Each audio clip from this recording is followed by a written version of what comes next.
이렇게 또 다시 만나게 돼서 너무 감사드리고요. 우리 가운데 주님의 은혜가 날마다 더하여지기를 더욱 소원하게 되어집니다. 오늘 나누는 말씀을 통하여서 주님께서 더 그렇게 역사해 주시기를 간절히 소원합니다. 그러면 오늘 나누신 말씀 보시겠습니다. 마태복음 8장 18절부터 20절까지 함께 읽겠습니다. 시작. 예수께서 무리가 자기를 에워싼 것을 보시고 건너편으로 가기를 명하시니라. 한 서기관이 나와 예수께 아뢰되 선생님이여 어디로 가시든지 저는 따르리이다. 예수께서 이르시되 여우도 굴이 있고 공중의 새도 거쳐가 있으되 인자는 머리 둘 곳이 없다 하시더라. 아멘. 오늘 말씀의 제목은 인자의 머리 둘 곳입니다. 이제 많은 설교 가운데 나오는 말이 지금은 은혜의 때다, 또 성경에서도 그렇게 말씀을 하시고 또 많은 증거되어지는 말씀 가운데도 지금은 은혜의 때다 하는 말을 하게 되어지는데, 지금은 은혜의 때라는 말은 아직은 우리에게 은혜가 주어지고 있다, 그런 말씀이 되겠죠. 꼭 기억하셔야 될 것은요, 어떤 심정으로 이 자리에 오셨는지는 모르겠지만 하나님이 은혜를 주시지 않으면 이 자리에 올 수 없다는 걸 우리가 알아야 됩니다. 그래서 감사해야 되고요. 지금의 은혜에 따라는 말은 아직은 약속이 유효하다라는 것이죠. 하나님의 언약이. 그래서 은혜의 문이 닫히지 않았다 하는 것을 이제 말씀하시는데, 항상 말씀은요, 앞면이 있으면 뒷면이 있는 거죠. 아직은 은혜에 따라는 말은 곧 언젠지는 모르지만 그 지금 열려있는 은혜의 문이 닫힐 때도 온다, 그런 말도 되어지는 겁니다. 그거를 잊어서는 안 되는 겁니다. 그 말은 하나님 앞에서 감사하기도 하지만 또 긴장하면서 사는 삶도 필요하다는 것을 의미합니다. 그래서요, 우리에게 주어지는 은혜가 참 많은데 우리는 우리의 삶 속에 다가오는 어려움들, 그런 좀 힘든 일들에 함몰되어져서 은혜보다는 그런 안 좋은 것에 안 좋은 것만 보고 이제 불평이 나오기가 쉬운데, 우리에게 주어지는 그런 은혜들을요, 결코 그런 것에 빼앗기지도 말아야 되고 또 그 은혜들을 당연시해서도 안 되는 겁니다. 하나님이 보시는 것은 우리가 무엇을 하고 어떤 일을 하고 하는 게 아니라는 거 잘 아시지요. 그래서 내게 지금 여기 계신 모든 분들이 아마 다 어려움들이 있었을 텐데, 그러나 그런 어려움들은 불평의 대상이 아니라 주님의 은혜로 극복해야 될 대상이라는 것, 한 번 더 당부를 드리면서 저도 또 그렇게 되기를 주님 앞에 소원합니다. 은혜로 구원을 받는다라는 말의 의미를 잠깐만 생각해 본다면요, 가장 먼저는 그저 주님의 은혜로 주님이 값을 다 치러주셨기 때문에 우리를 의롭다 여겨주시는 것이 첫 번째 의미가 되겠죠. 그리고 또 한 가지 의미가 더 있습니다. 주님 은혜로 구원을 받는다는 말의 두 번째 의미는요, 의롭게 되어진 우리는 거룩하게 되어져 가야 되는데 그것 또한 주님의 은혜로 된다는 것이죠. 근데 그거를 잘못 생각하면은요,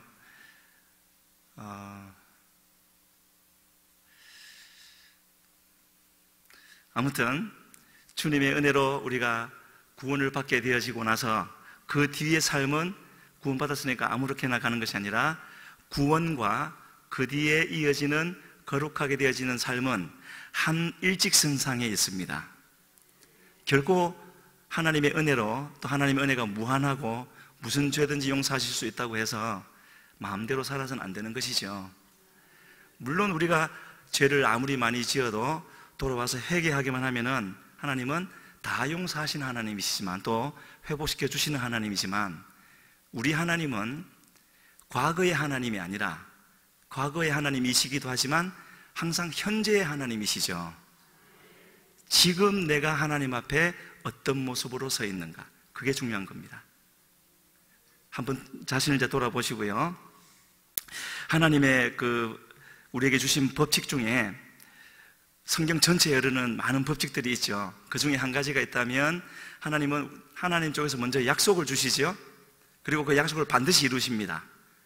누가 뭐라 한다 할지라도, 아무리 온 세상 사람들이 다 일어나서 거역하고 믿지 않는다 할지라도 하나님은 하신 약속을 다 이루시죠.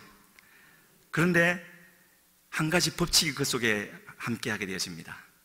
어떤 법칙이냐면요, 하나님은 약속을 하시고 그 약속을 누군가에게 알려주세요. 말씀을 통해서 알려주시겠죠? 기도를 통해서도 알려주시는데, 그 약속에 대해서 알게 된 사람이 이미 정해져 있는 하나님의 뜻을 자기도 자기의 소원으로 가지고 기도할 때 그 사람을 통해서 역사하십니다. 그리고 그 사람을 동참시켜 주십니다. 그래서 하나님의 뜻은 반드시 이루어지지만 모두가 동참한다는 것은 아닌 것이죠. 하나님의 뜻을 내 뜻으로 삼고 거기에 나를 맞추어가는 그 사람을 통하여서 이루시는 겁니다. 그래서 스가랴 10장 1절 말씀이 준비됐나요? 스가랴 10장 1절에 이런 말씀이 있습니다. 첫 부분에 봄비가 올 때에 여호와 곧 구름을 일게 하시는 여호와께 비를 구하라. 아니, 봄비가 올 때가 됐다면 그냥 있어도 비가 올 텐데 왜 여호와 곧 구름을 일게 하시는 여호와께 비를 구하라 합니까? 비를 내리실 하나님이지만, 그러나 그 비를 맞으려면, 그리고 그 비가 내 것이 되려면은 내가 기도해야 된다는 것이죠. 내가 기도 안 해도 비는 내리겠지만 그 비가 내게 오려면은 기도해야 되는 겁니다. 나왔으니까 우리 같이 한번 읽겠습니다. 시작. 봄비가 올 때에 여호와 곧 구름을 일게 하시는 여호와께 비를 구하라.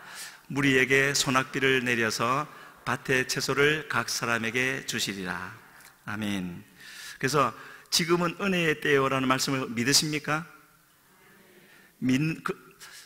그렇게 하시겠지만은요, 무슨 말씀이 되었든지, 지금은 저 말씀, 또 무슨 말씀이 되었든지 누군가 이 말씀을 믿습니까? 라고 할 때 또 아멘이라고 대답을 한다면 그냥 아멘 하면 안 되는 것이죠.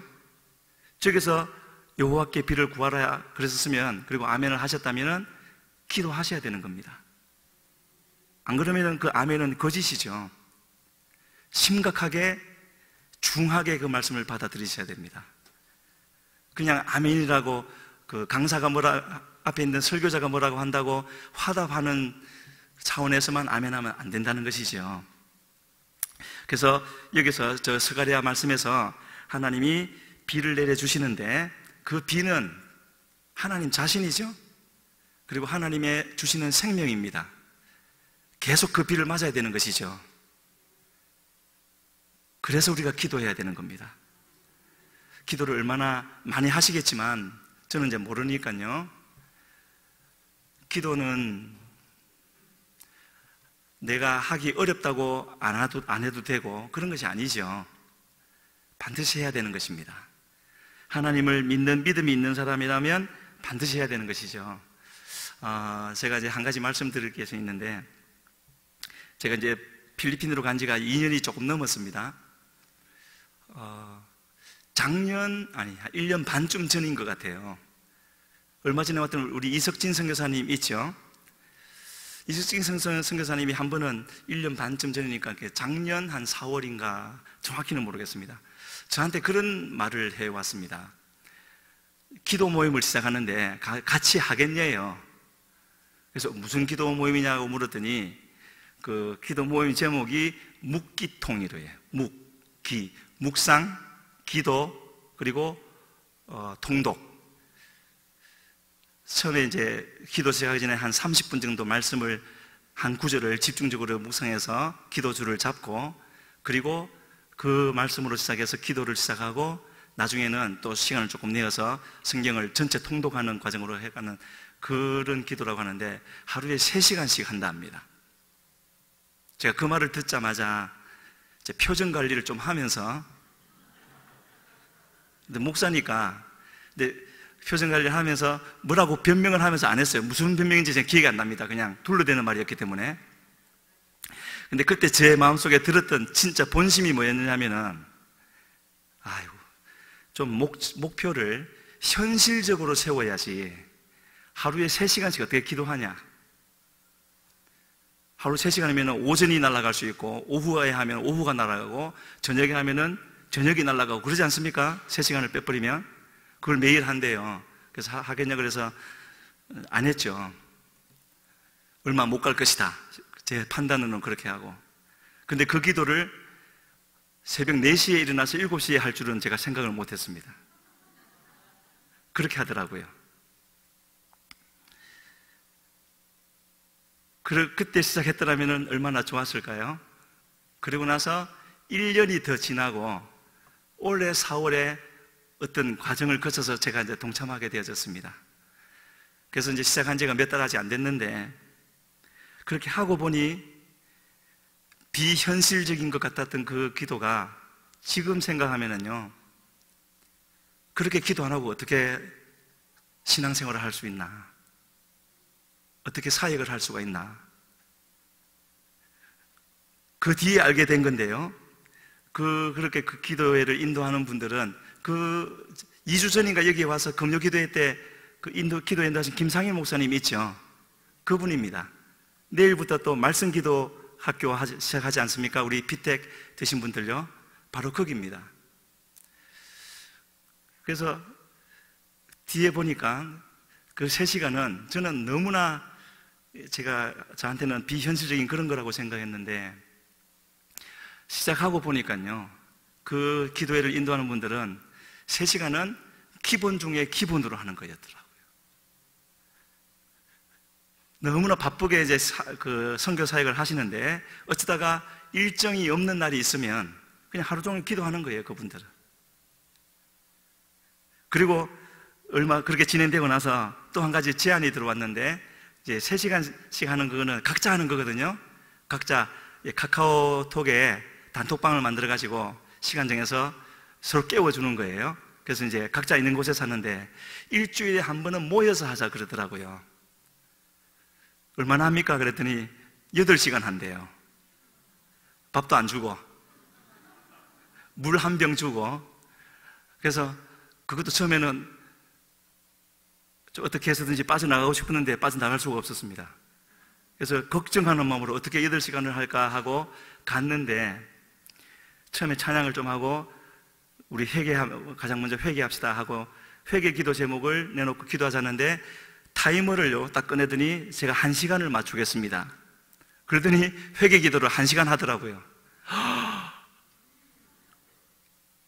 했는데 기도 제목 하나 놓고 1시간 또 하고 또 하고, 나중에는요 8시간이 진짜 금방 지나가 버려요.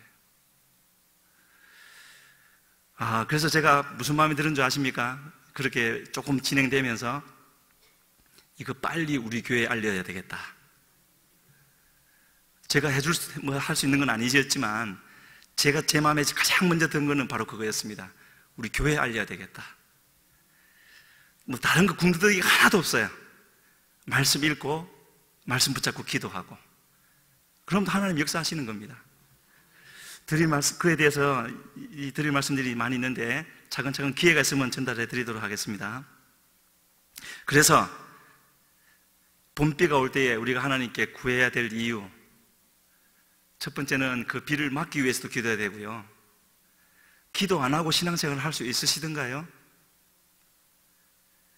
이 말에 동의가 되신다면은 무슨 수를 써서라도 가장 우선순위를 두고 기도를 하셔야죠.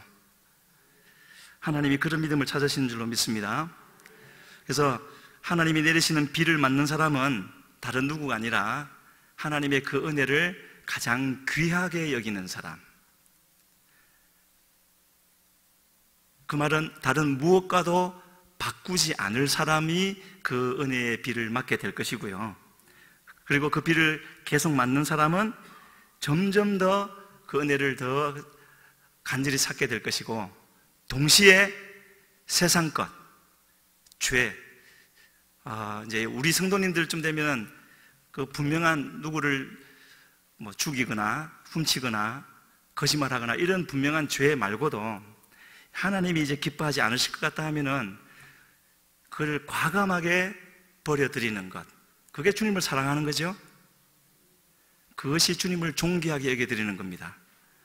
말로는 주님을 가장 귀하게 여깁니다 하면서 내 하고 싶은 대로 다 하고 내 마음에 일어나는 정욕대로 다 해버리고, 그거는 주님께서 받으시지 못하시죠.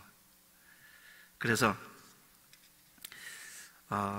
우리의 삶도 그렇게 함께 삶도 드리면서 또 힘써 기도하면서 나가면 주님이 먼저 찾아오셔서 우리에게 은혜 주실 줄로 믿습니다.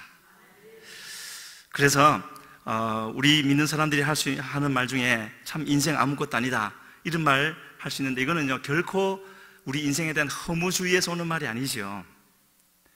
이 말의 진짜 의미는 뭡니까? 주님이 전부라는 것이죠. 진실로 아멘이십니까? 그러면 우리의 삶의 모든 부분이 주님께 맞춰져야 됩니다. 이렇게 하면서 제가 이제 그런 걸 배웠어요. 이렇게 말씀을 나눌 때 제가 지금 그만 말씀드렸지 않습니까? 주님이 나에게 전부다 하면 아멘 했지만 실제로 그런가 하고 빨리 내 자신을 돌아봐야 되고요. 그리고 아닌 것이 보이지 않습니까? 그러면 시간 끌지 말고 그 자리에서 바로 기도해서 회개해야 됩니다. 회개하면 그것만큼 주님께 가까이 갈 수 있는 거죠. 그러면 또 주님이 채워주시고 또 한 걸음 갈 수 있고, 그래서 우리가 나중에도 중간에도 기도할 수 있고 또 나중에도 기도하겠지만, 무언가가 깨달아질 때는요 특히 회개에 대해서는 절대로 시간 끌지 말고 그 자리에서 곧장 해버려야 됩니다. 그러게 너무 중요하더라고요. 자, 그러면 이제 오늘 본문으로 이제 들어가겠는데요. 본문 배경이 되는 부분을 잠깐만 살펴보면 이렇습니다. 예수님이 공생애를 시작하시고 4장 끝부분에 23절로 25절을 보면은 한번 크게 전국적으로 예수님이 오셨음을 알려주는 큰 사건을 한번 쫙 일으키십니다. 갈릴리에서 한번, 그것이 수리아에까지 소문이 퍼지고, 그리고 그 후에는 전국에 소문이 나서 날 수 있도록 그렇게 하셨더니 전국에서 수많은 사람들이 몰려온 거죠. 그리고는 우리가 잘 아는 마태복음 5장부터 7장까지 산상수훈 그 말씀을 쭉 이제 전하시는데, 그 내용은 잘 아시니까 지금은 이제 나누지 않고요. 그 산상수훈이 끝나고 산에서 내려오시자마자 8장 1절로 17절에 보게 되어지면은 또 치유사역부터 시작하십니다. 그래서 특히 16절에 보면은 많은 귀신 들린 자들을 고쳐주시고 병든 자들도 고쳐주시고, 한번 상상을 해보십시오. 엄청난 파장이 일어났지 않겠습니까? 만약에 이 자리에서도 그런 일이 한 명에게라도 있다면 그거는 굉장한 일이 되어지는 거죠. 그런데 예수님은 수많은 사람들에게, 전국에서 몰려온 사람들, 우리는 글자로 읽지만 실제로 그 상황을 어땠을까 하는 거 우리가 이제 생각해 볼 수 있는 거죠. 엄청났을 것 같습니다. 그리고 오늘 본문 18절에 보면 이렇게 나와 있죠. 예수께서 무리가 자기를 애워싸 하시는 거죠. 벌써 무리가 확 모여들었죠. 무리가 자기를 애워싸는 것을 보시고, 근데 이상하게 말씀하시죠. 건너편으로 가기를. 저 같았으면은 무리가 모여들면 그걸 보면서 기뻐하고 내가 큰일을 했구나 그런 식으로 표정을 지을 텐데, 예수님은 그 몰려드는 사람들을 뒤로 하고 건너편으로, 왜냐하면 그 건너편이 가다라 또는 거라사 지방인데요, 거기에 또 예수님을 필요로 하는 사람이 기다리고 있었습니다. 귀신 들려서. 이렇게 주님은 끊임없이 하나님께서 맡기신 일을 위해서 달려가고 하셨던 것이죠. 그랬는데 그렇게 건너편으로 가자고 하실 때 19절에 보면은 한 서기관이 예수님께 나와왔죠. 서기관은 잘 아시죠? 성경을 옮겨 적기도 하고 하여튼 성경의 박사였습니다. 예수님을 대적했던 사람들도 많이 있었고요. 그런데 그 서기관 중에 한 명이 와서 예수께 아르되 선생님이여, 엄청난 고백을 하죠. 어디로 가시든지 저는 따르리이다. 지금 혹시 이 고백 주님께 들으실 분이 있습니까? 어디로 가시든지 저는 따르리이다. 잘 생각하고 아멘 하셔야 됩니다. 이런 고백을 한 사람이 성경에 별로 많지가 않죠. 이 말씀을, 이 고백을 들었던 예수님이 뭐라고 하셨을까? 19절과 20절 사이에는 그냥 그대로 몇 초 여유 빈칸 없이 바로 예수님이 20절에 예수께서 이르시되 이렇게 나와 있지만, 우리가 생각해 볼 수 있는 것은 19절과 20절 사이에 영의 세계에서는, 아니면 주님의 눈에는 그 사람의 심령을 살피는 일이 있었던 것입니다. 나중에 일어나는 일이지만 야고보와 요한이 예수님이 십자가에 달리시기 직전에 찾아와서 주님의 나라의 좌우편에 앉게 해주십시오 라고 할 때 뭐라고 주님이 대답하시죠? 장하다 그러셨습니까? 너희가 구하는 것을 알지 못하는도다. 또 베드로도 내가 죽는 자리에 간다 할지라도 주님을 버리지 않겠습니다 했지만 그 말이 무슨 뜻인지 몰랐죠. 이 사람도 그런 겁니다. 성경을 옮기는 사람이었으니까 얼마나 잘 알았을까요? 근데 자기가 글로 쓰기만 하던 그 하나님의 실체를 자기 눈으로 보니까 너무 놀랍기도 하고 멋져 보이고 그랬겠죠. 그래서 예수님을 따라가기만 하면은 자기도 그 비슷하게 가지 않겠나 하는 기대를 했는지 모르겠습니다. 그래서 뭐라고 했다고요? 어디로 가시든지 저는 따르리다. 아마도 여기에 말한 어디로는 멋진 곳, 기적이 일어나고 그런 장소들만 포함된 것이겠죠. 그런데 그의 마음을 살피신 주님께서 대답하시기를 여우도 굴이 있고 공중에 새도 거처가 있으되 인자는 머리 둘 곳이 없다. 주님이 결코 저 말씀하시면서 집도 없고 날이 저물면 그냥 언제든지 들어갈 수 있는 거처가 없고 하는 그런 자신의 신세를 한탄하셔 하신 말씀이 아니겠죠. 그런 말씀 같으면 성경에 오를 일이 없습니다. 이유가 없고 또 예수님이 그런 말씀 하실 리도 없는 것이지요. 그러면 저 말씀을 왜 하셨겠는가? 십자가를 지르고 가시는 그 와중에서 그 고통을 우리가 다 알 수 없지 않습니까?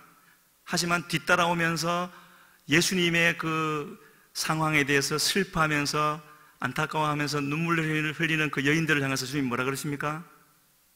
고맙다 그러셨습니까? 나를 위해 울지 말고 너희와 너희 자녀를 위해서 울라 그러셨죠. 주님은 주님의 하실 일을 하시면서 가시는 겁니다. 우리는 상상할 수 없는 일이지만 그 말은 우리가 어떤 상황 가운데 있다 할지라도 우리가 반드시 기억하고 지켜내야 될 그런 모습이 있다는 것이죠. 주님을 염려해 드려야 할 그런 자리에 있는 우리가 아니라는 겁니다. 아브라함이 하나님의 부담을 들어드리려고 하다가 큰 실수를 저질렀죠. 그래서 인자는 머리 둘 곳이 없다. 이 말씀을 하신 주님을 우리가 생각해 보려면은 요한복음 3장과 마태복음 20장에 주님이 같은 일을 두 번 하신 게 있습니다. 성전을 뒤집어 엎으셨죠.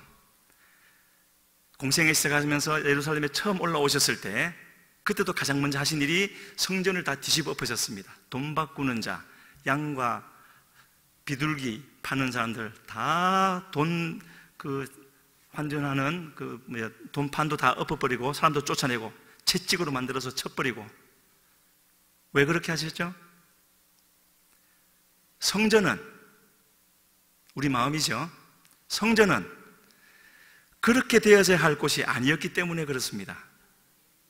그렇게 되어지라고 하나님이 주신 성전이 아니죠.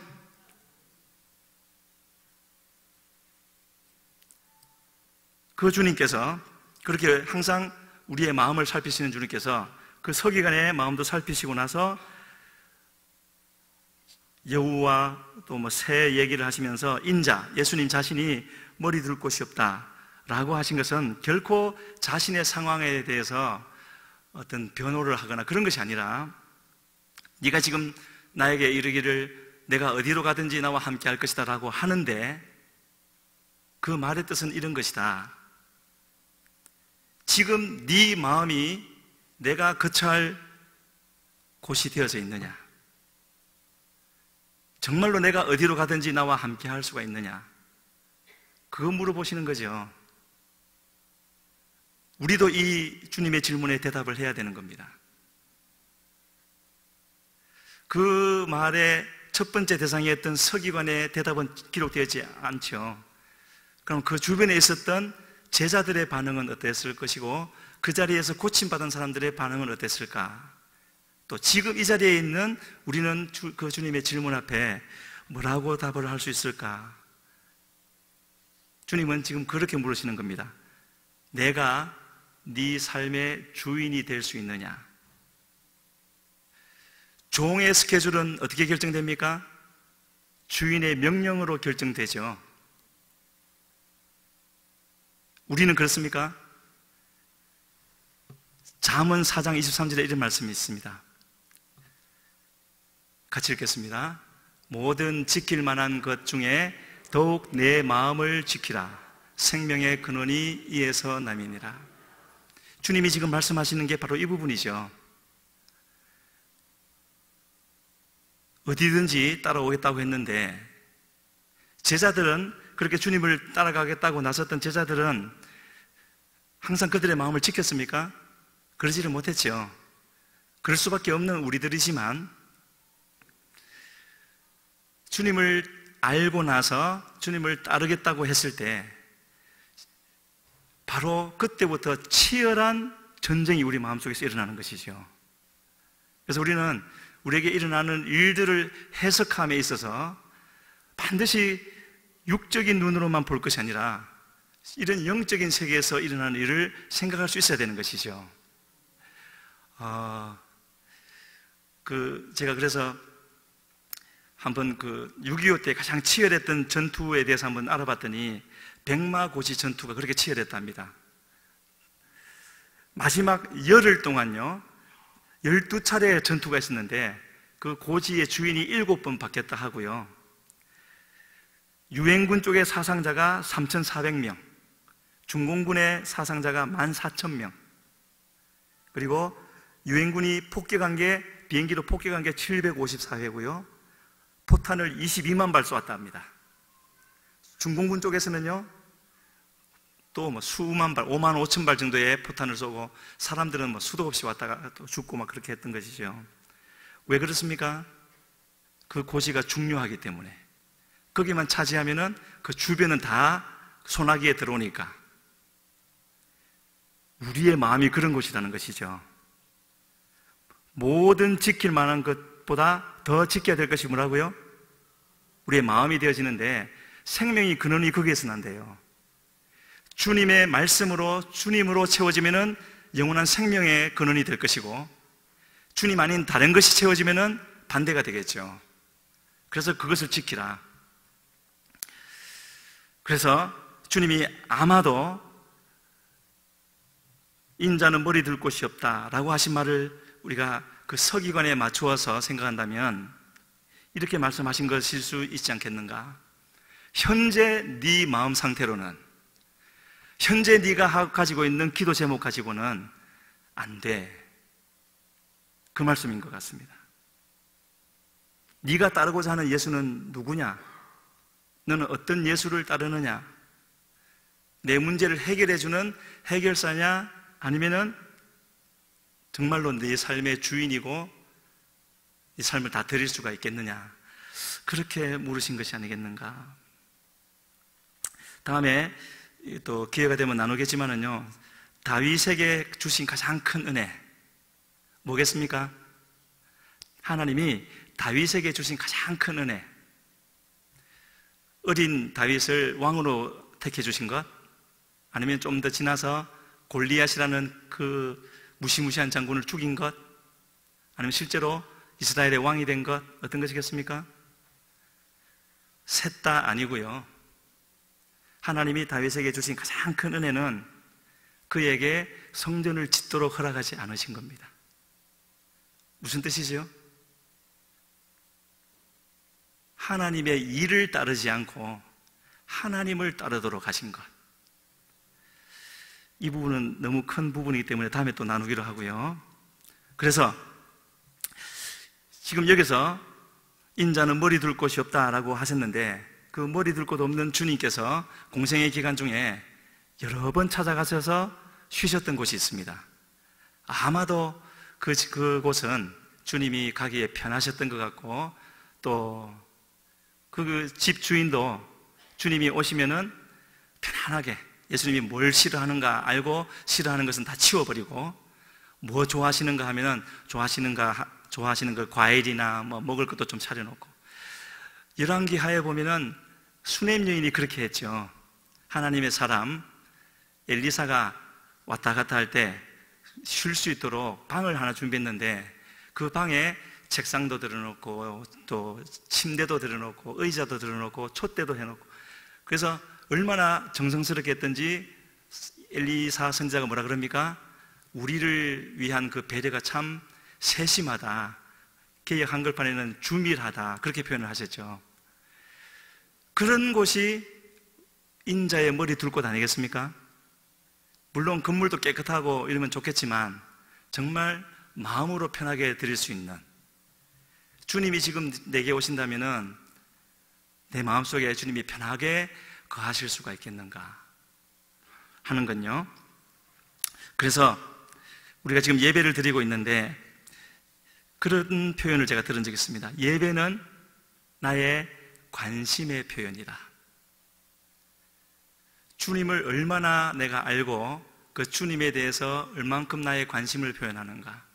남녀가 교제하고 꼭 남녀 아니라도 친구끼리라도 친한 친구가 되고 사귀어간다는 것은 상대방에 대해서 얼마나 알고 그 알게 된 것을 표현해서 맞춰주는가 하는 것이 그 사귐의 과정이 아니겠습니까? 우리 예배도 그런 것이지요. 물론 이 자리에 나오신 건 너무나 좋은 일이지만, 그러나 주님은 그 정도로 바라시는 것이 아니라 얼마든지 함께 하실 수가 있고 주님이 우리를 통하여 나타낼 수가 있는 그런 사람이 되기를 찾으신다는 것을 우리가 생각해 볼 수가 있습니다. 그래서 인자의 머리 둘 곳이 된다는 말의 의미를 성경의 다른 곳, 예수님을 가장 많이 알았던 사람이라면 누구를 들 수 있겠습니까? 신약에서 뭐 생각할 것 없이 사도 바울이었겠죠. 그렇게 예수님을 가장 많이 알았던, 저는 사도 바울을 생각하면은 너무나, 물론 훌륭한 점이 한두 가지가 아니지만 항상 생각하면 마음속에 감동되는 부분이 뭐냐면은 3차 선교 여행 때 에베소에 2년 3개월 이상을 머물면서 하루에, 그 성경에는 그렇게 적혀 있지 않지만 다른 문헌에 보면은 하루에 5시간씩을 매일같이 증거했답니다. 그랬더니 아시아에 있는 모든 사람들이 복음을 들었다 그러죠. 도대체 예수님을 얼마나 알기에 2년 이상을 하루 5시간씩 말씀을 전할 수가 있었을까요? 밤새워서 준비하면 되겠습니까? 그럴 수도 있겠지요. 그러나 그렇게 가지고는 역사가 일어나지 않는 겁니다. 그렇게 예수님을 많이 알았던 이 바울 사도가 했던 말 중에 인자의 머리 둘 곳이 된다는 말의 의미를 여기에서도 찾아볼 수가 있습니다. 로마서 6장 2절과 5절요. 2절 먼저 읽겠습니다. 시작. 그럴 수 없느니라 죄에 대하여 죽은 우리가 어찌 그 가운데 더 살리요. 5절요. 만일 우리가 그의 죽으심과 같은 모양으로 연합한 자가 되었으면 또한 그의 부활과 같은 모양으로 연합한 자도 되리라. 첫 번째 2절에서는 뭐라 그랬습니까? 더 이상 죄의 가운데 거할 수 없다 그랬죠. 그러면서 5절에 오면 두 가지를 말씀하시죠. 주님의 머리 둘 곳이 된다는 말의 의미, 첫 번째는 뭐라고요? 그의 죽으심과 같은 모양으로 연합해야 된다. 두 번째는요, 그의 부활과 같은 모양으로 연합해야 된다. 무슨 의미죠? 아까 저한테 이제 새롭게 기도를 도와준 그 모임이 계속되고 있는데, 한 4, 5주 전부터 성경 읽기를 하자 해서 제안해서 지금 하고 있는데 6주의 전체를 한번 읽는 과정으로 지금 합니다. 다음 주에 지금 다 한번 읽게 되어지는데, 이번에 읽으면서 제 마음에 한번 다 와닿았던 부분이 뭐냐면요, 고라와 다단, 아비람 그 무리들이 반역하는 장면이 있죠. 민수기 16장에. 거기에 보면은 그 사람들이 일어나서 반역을 하려고 하는데, 이 모세, 제가 모세 입장에서 생각을 해볼 때, 모세도 이제 그들이 반역하는 것은 말하자면 육신의 생각으로 행하는 거죠. 그런데 모세 또한 똑같이 육신의 생각으로 행할 수도 있었는데, 육신의 생각으로 따르지 않고 영의 생각으로 이렇게 바꿀 수 있었던 결정적인 장면이 있는 것을 봤습니다. 그게 어디냐 하면은 16장 4절에 아주 짧아요. 모세가 듣고 엎드렸다가, 10자밖에 안 되죠. 4절 전체가 그렇습니다. 반역하는 사람들이 일어났을 때 뭐라고 확 말을 하고 싶었겠지만 아무 말도 안 하고 모세가 듣고 엎드렸다가, 그리고 하는 말, 무슨 말 하는지 그건 지금 중요한 게 아닌데, 엎드렸다가 하는 말은 자기 육신에서 나오는 말이 아니라 엎드린 동안에 주님이 자기에게 주신 말씀을 하는 거죠. 그렇게 말도 안 되는 일이 일어날 때 확 같이 대들었으면 이후에 머리바에서 이 모세가 한번 실패하죠. 좀 성질을 부렸다가 그런 일이 있지 않습니까? 그렇게 할 수도 있었는데,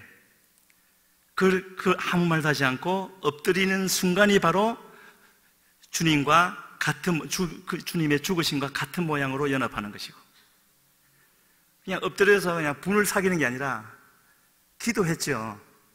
그리고 주님이 응답하셨죠. 말씀을 주셨죠. 어떻게 기도해야 하나님이 그렇게 하시겠습니까? 막 분이 올라오는데 표정 관리해서 되는 게 아니죠. 정말로 다 주님께 맡겨드리고 그렇게 기도했더니 주님이 말씀하신 게 아니겠습니까? 그리고는 해결되어졌죠. 그래서 저는 이 10자, 모세가 듣고 엎드렸다가 육신의 생각과 영의 생각의 갈림길에서 어긋나지 않고 바르게 갈 수 있었던 그런 일이 많았죠, 모세에게는. 그래서 주님이 우리에게 찾아오셔서, 우리는 얼마든지 그렇게 모세 드리기를 원하고 나와 함께 하기를 원하는데, 실제로 주님이 나와 함께 하실 수 있도록 내 마음을 만들어 드리는가? 육신의 생각을 따르지 않고 영의 생각을 쫓아서 나를 죽이면서 가는가? 이게 우리에게 실제로 주어지는 질문인 것이죠. 그래서 교회의 정체성은요, 다른 무엇이 아닙니다. 저는 단독 목회를 한 번도 안 해봤기 때문에 이런 말할 자격이 없지만, 교회의 정체성은 성경 전체를 놓고 보면은 다른 무엇에 있는 것이 아니라, 물론 건물이 필요하고 조직이 필요하고 성도가 필요하고 하지만 그 모든 것이 다 갖추어졌다 할지라도 마지막에 반드시 있어야 되는 것, 그래야 교회가 되어지는 한 가지가 있다면 바로 한 사람이 되었든지 오늘 밤처럼 여러 사람이 되었든지 주님이 함께 하실 수 있는 마음이 되었었는가. 그게 교회의 정체성인 것이요. 그거에 대한 말씀을 창세기부터 계시록까지 주님은 끊임없이 말씀하고 있는 겁니다. 그 주님의 거처가 되어진 사람을 통해서는 주님은 반드시 이루시겠다고 하신 약속을 반드시 이루셨습니다. 앞으로도 이루실 겁니다. 그러나 그 거처가 되지 못한 사람은 하나님의 역사는 일어나도 밖에 있는 거죠. 엘리사 때의 그 장관처럼.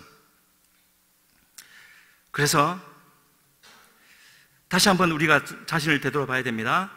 나의 예수님은 나에게 어디쯤에 계시는가 하는 건요, 우리가 주님의 이름으로, 교회의 이름으로 하는 모든 사역이나 봉사가 여기서 시작되어야 되는 것이죠. 그렇지 않고는 사람들의 평가가 어떠하다 할지라도 아무 소용없는 겁니다. 그렇지 않겠습니까? 주님이 인정하지 않는데 무슨 소용이 있겠습니까? 그래서요, 더욱 말씀 읽기에 힘써야 되겠고요. 바쁘시겠지만은요, 바쁘다고 하면서 안 읽는 거는 우선순위에 문제가 있는 겁니다. 아무리 바빠도 읽고자 하면은 읽을 시간을 낼 수 있습니다. 그리고 기도는 그 어떤 것과도 바꿔서는 안 되는 것이죠. 기독교 역사상 있었던 많은 그런 기도의 거장들의 공통점이 하나 있는데요, 성경은 그런 말씀이 없습니다. 그런데 나라를 막론하고 시대를 불문하고 기도에 대해서 거장이라고 불리는 사람들의 공통점은요, 새벽에 기도를 했습니다. 그리고 희한하게도 4시에 일어나서 3시간, 4시간 그 이상 하는 분도 많았죠. 꼭 4시가 중요한 것이 아니라 하루에 첫 시간을 드린다는 것이 그렇게 중요한가 봅니다.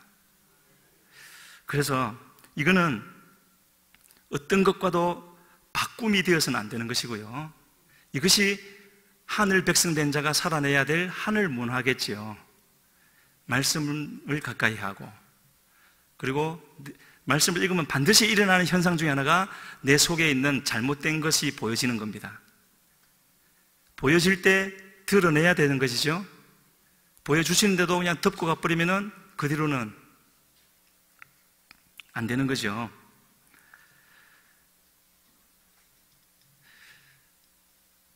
솔로몬이요, 솔로몬 하면 뭐가 생각나십니까? 가장 먼저 지혜의 왕, 또 성전을 짓고 왕궁도 짓고 엄청난 일들을 많이 했죠. 그러나 하나님의 관심은 그런 데 있지 않았습니다. 한 번도 그가 지혜를 발휘할 때 그것 때문에 영광을 받으셨다든지, 물론 좋은 일이긴 하지만 성전을 지었다고 해서 막 그를 기뻐하고 가셨다든지 그러지를 않으셨어요. 나중에 열왕기상 3장, 6장, 9장, 11장을 읽어보십시오.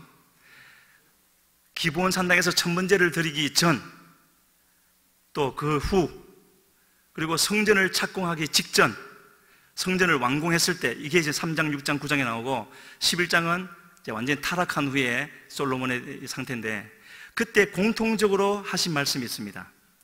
성전을 왜 빨리 안 짓느냐, 그런 것이 아니라 항상 주님의 관심은 네가 네 아비 다윗과 같이 내 앞에 행하면, 온전히 행하면 네 왕의 날이 길어질 것이요, 네 후손에서 왕될 자가 계속 나올 것이요, 그 말씀만 계속 하십니다. 왜 그러셨겠습니까? 왜 그렇게 하시죠? 이 모든 과정이 시작되기 전, 그러니까 아버지를 이어서 왕이 되고 이 정치적인 대적들을 다 처리하고 왕권이 확립되었을 때, 그리고 기브온 산당에 가서 천번제를 드리기 직전에 열왕기상 3장 1절에 보면은 뭐가 나오느냐면은, 뭐가 나오겠습니까? 작은 이후에 큰 덩어리가 될 너무나 작은 것 같은 한 가지가 솔로몬의 삶 속에, 마음속에 들어왔습니다. 애굽의 공주. 애굽의 공주를 아내로 맞아 들여서 놓고 그 다음에 천번제, 성전 건축, 왕궁 건축, 하나님이 다 축복하셨죠. 하지만 이것이 처음부터 있었기 때문에 계속 말씀하시는 겁니다. 또 말씀하시고 또 말씀하시고 또 말씀하셨는데, 결국은 이 너무나 작은 것 같았던 죄 하나가 나중에 어떻게 됩니까? 1000개로 늘어나죠. 그리고는 솔로몬의 마음을 하나님이 말씀하셨던 것처럼 하나님께로부터 돌려버렸습니다. 그래서 제가 지금 계속 말씀드리는 것이, 하나님께서 말씀을 통하여서, 또 우리가 잠시 후에 이제 기도할 텐데, 기도하면은 진심으로 기도하게 되시면 반드시 응답하시지 않습니까? 응답하시되 우리 속에 있는 죄도 알게 해주십니다. 그것을 두고는 안 되니까. 그런데 과연 얼마나 그 말씀을 깨닫게 하신 감동을 그냥 덮어버리지 않고 아프지만 힘들지만 도려내서 그 자리를 비워버리고 하나님의 은혜로 채워나가는가. 그게 하나님께는 항상 가장 중요한 부분이 되어지는 것이고요. 우리가 지금 살아가는 시대를 돌아보게 되어지면 참 걱정되는 부분이 많지만, 그러나 분명한 사실 하나 있습니다. 시간이 흐를수록 이 세상은 점점 험악해져 갈 겁니다. 그렇겠죠? 하나님 말씀이 그러하니까. 하지만 그 험악해져가는 과정에서도 하나님께 속한 자는 반드시 지켜주시는 것이고, 그리고 최후 승리가 약속되어져 있으니까 우리는 갈 수 있는 것이 아니겠습니까? 그래서요, 이 세상에 대해서는 여러 가지 힘들 수는 있겠지만 어차피 그렇게 되어져 가는 거죠. 고린도전서 3장 7장 31절에서도 이 세상의 외형은, 형적은 지나갈 것이다. 근데 그거 붙잡고 있어서는 안 되는 것이죠. 그거 붙잡고 있다가 주님 놓치면 안 되니까요. 점점 더 악의 세력이 득세를 해가는 것 같을 것이고, 또 성경에서 말씀하시는 것처럼 성도의 권세가 다 깨어지는 때도 오게 될 텐데, 그러한 때에 하나님은 어떠한 자를 찾으시겠는가? 어떤 자를 찾으시겠습니까? 하나님을 믿는 자를 찾으십니다. 여기에 다 하나님 믿는 분들만 계시겠지만, 지금 제가 말씀드리고 있는 대로 여기서 하나님을 믿는다는 말은 하나님이 최우선순위가 되는 그 믿음을 말하는 겁니다. 또 그런 사람들을 역사 속에서 계속 들어 쓰셨죠. 그리고 그 믿음이 있을 때 그 믿음이 나로 하여금 주님과 연합되게 하는 겁니다. 아무리 값없이 받는 구원이지만, 은혜로, 믿음으로 받는 구원이지만, 거기서 말하는 은혜, 그건 주님이 주시는 거니까 우리하고는 상관없고, 믿음으로, 그 믿음은 내가 믿습니다 하는 믿음이 아니지 않겠습니까? 주님이 전부가 되는 믿음. 그 믿음이 있을 때 우리가 구하지 않아도 주님이 그 믿음 받으시고 우리를 써주시는 것이죠. 그래서 제가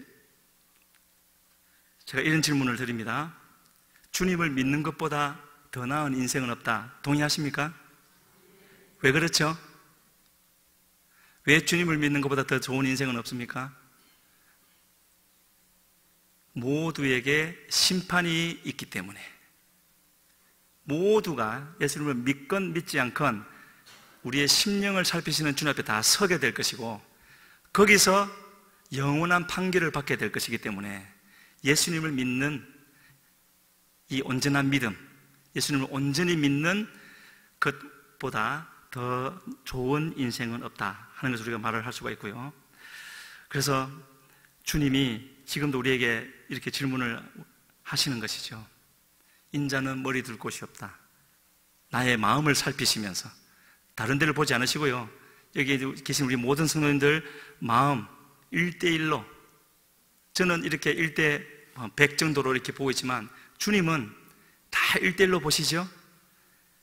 주님을 따르겠습니다 하는 서기관의 마음을 보시고 그 말씀하셨던 것처럼 지금 우리에게도 주님은 인자의 머리 둘 곳이 내 마음속에 있느냐 물으시는 주님이신데, 그 주님 앞에 아멘 대답할 수 있는 우리가 되기를 바라고요.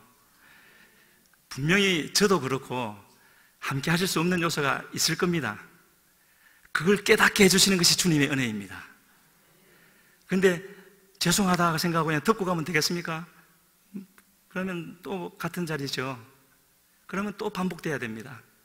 이런 은혜 자리를 베풀어 주신 것, 절대로 그냥 매주 반복되는 자리라고 생각하지 마시고요, 이 자리를 우리에게 주시기 위해서 주님은 죽으셔야 했습니다. 그 죽음이 어떠한 죽음인지는 잘 아시죠. 그래서 우리 이 시간에 같이 기도할 텐데요, 먼저는 우리 회개하는 기도를 잠시 했으면 좋겠습니다. 다른 거 여러 가지 기도 제목이 있으시겠지만 다른 건 놔두고요, 우리 5분 동안만, 1시간 해야 좋은데 그렇게는 못하니까 5분 동안만 우리 회개하겠습니다. 하나님, 주님의 말씀보다 세상에서 들려오는 소리에 더 귀를 기울이고 더 혼란스러워하고 더 염려하고 주님은 없는 것 같이 행했던 것 용서하여 주시옵소서. 그 염려를 마음속에 채움으로 주님을 떠나시게 했던 삶을 용서하여 주셔서 이제는 주님만 가장 귀한 자리에 모시겠습니다. 나로 나의 잘못을, 나의 죄를, 나의 잘못된 자리에 머물고 있음을 깨닫게 하여 주셔서 다 벗어버리게 하여 주시고 잘라서 끊어버리게 하여 주시고 주님만을 모실 수 있는 자리를 만들 수 있게 하여 주시옵소서. 우리 한 5분 동안 같이 기도하시겠습니다. 주여 한번 부르시겠습니다. 주여 살아계신 아버지 하나님, 이 시간에도 주님 앞에 기도하며 나아갑니다. 아버지여, 역사하여 주시옵소서. 주여, 주를 믿는 믿음이 아버지 저희에게 어떤 것이 있는지를 잘 생각하게 하여 주시고, 주여, 주를 믿는다 하면서도 주 없는 것처럼 아버지 저랬던 것을 용서하여 주시옵소서. 아무것도 아니며 아버지 생명을 주지 못하는 헛된 것에, 세상 것에 마음을 뺏겨 그것을 붙잡느라 주님을 아버지 소리하며 주님을 멀리하며 아버지여, 주님이 가실 마음성들을 세상의 것으로 채우며 나아갔던 하나님이여, 주님들의 삶을 용서하여 주시고, 하나님과 주님 앞에 가져야 될 그 아버지의 믿음이 어떤 것인지를 분명히 깨달게 하여 주시며, 하나님이여 용서하여 주시어서 이제는 아버지 주님이 찾으시는 바, 하나님께서 찾으시는 바, 아버지여 가장 귀한 것, 우리의 마음을 구별하여 아버지 예수께 돌려드림으로 하나님 다른 무엇으로도 아버지 것을 전해피지 아니하며 오직 아버지 우리 주님만을 모시기를 힘써 나아갈 수 있는 하나님의 그런 자리에 있게 하여 주셨기를 간절히 빌고 원합니다. 하나님이여, 하나님이여, 하나의 아버지, 하나님이여, 아버지를 너희에게 하나님을 풀어주셨사오니 돌이켜 아버지 하나님이여, 오직 주님만을 바라보게 하여 주시며 우리의 심령이 아버지 하나님이여 새롭게 되어지게 하여 주시옵소서. 어떤 것이 우리의 마음을 흔들고 있습니까? 어떤 것이 우리의 마음을 아버지 미혹하여 주님에게서 멀어지게 하고 있습니까? 주여, 주의 말씀에 어떤 것에도 기울이지 말게 하여 주시며 하나님이여, 하나님이여, 아버지 주님만을 바라보며 하나님의 말씀에 순종하여 나아갈 수 있는 하나님의 그 같은 자리에 있게 하여 주셨기를 간절히 빌고 원합니다.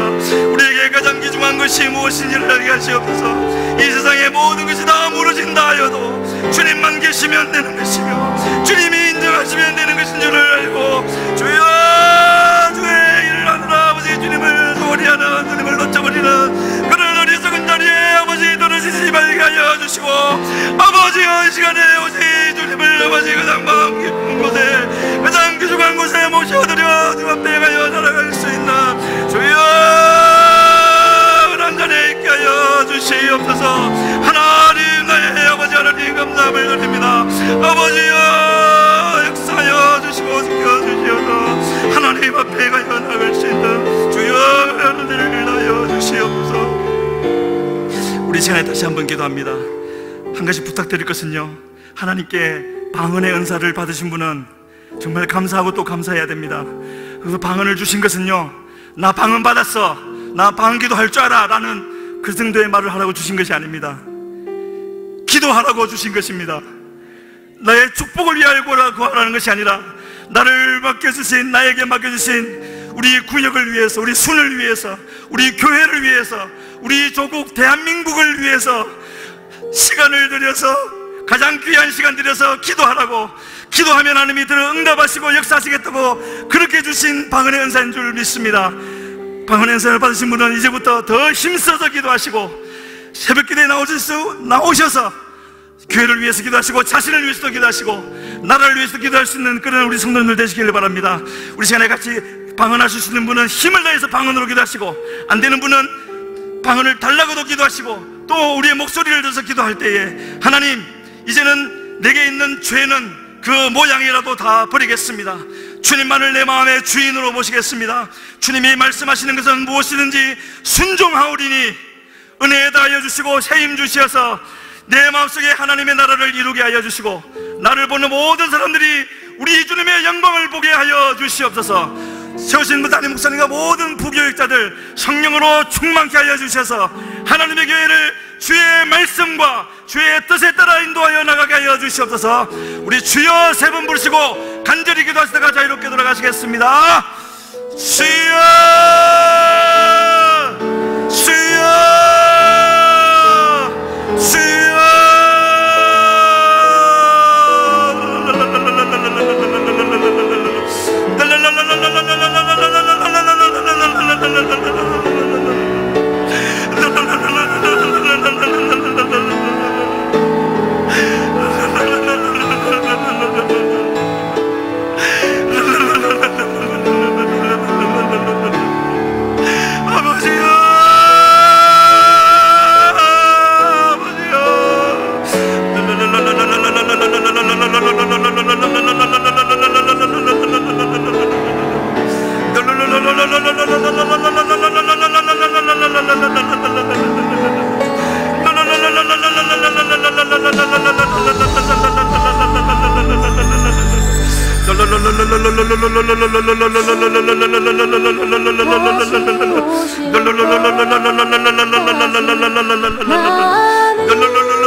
영광을 주님